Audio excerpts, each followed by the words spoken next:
नमस्कार साथीहरू, आज हामी एटोमिक ह्याबिट अर्थात सूक्ष्म बानीहरू पुस्तकलाई सारांशमा बुझ्न गइरहेका छौं।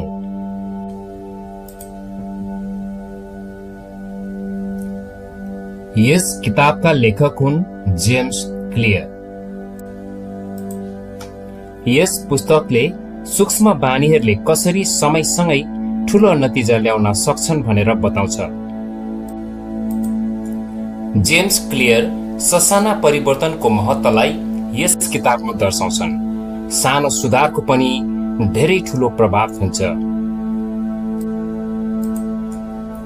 उनी भन्छन्, बानीहरू आत्म सुधारको चक्रवृद्धि ब्याज अर्थात कम्पाउन्ड इन्ट्रेस्ट हुन्।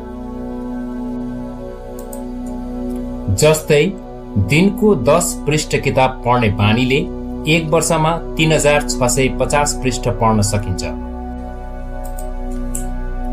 सुरुमा थोरै लाग्न सक्छ, तर लगातार गरिरहँदा ठूलो नतिजा प्राप्त हुन्छ।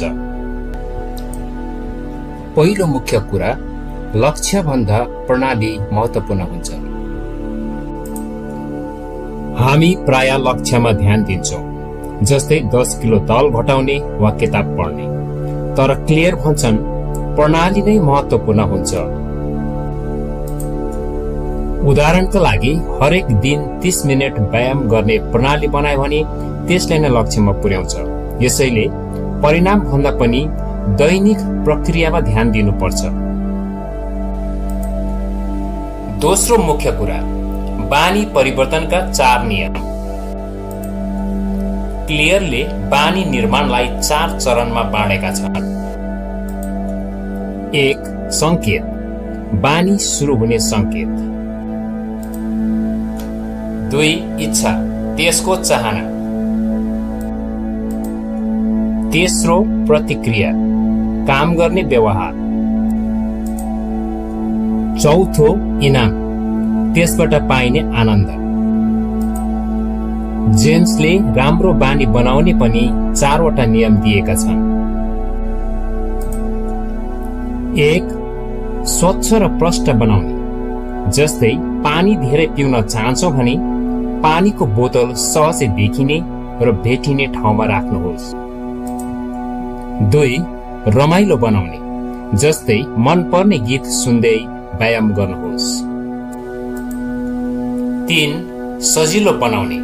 जस्तै पढ्ने बानी बसाल्न ओछ्यानमा किताब राख्नुहोस्। 4. सन्तोषजनक बनाउने।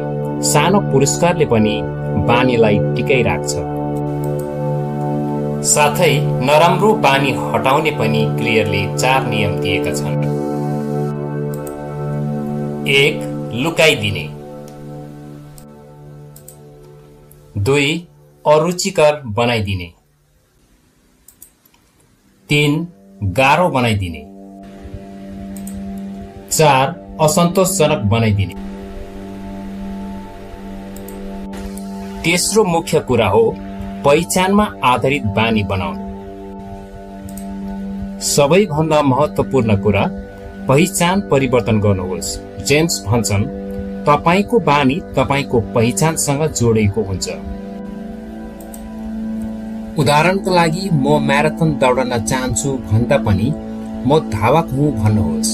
जब बानी पहिचानसँग मेल खान्छ तब त्यो बलियो र दीर्घकालीन बन्छ। चौथो मुख्य कुरा, वातावरणको शक्ति। हामीलाई हाम्रो इच्छा शक्ति नै सबै कुरा हो भन्ने लाग्छ, तर क्लियर भन्छन्, वातावरणले नै बानी बनाउँछ। जस्तै स्वस्थ खानपान चाहनुहुन्छ भने फलफूल आफू अगाडि राख्नुहोस्। पढाइ गर्न चाहनुहुन्छ भने ठाउँ व्यवस्थित बनाउनुहोस्।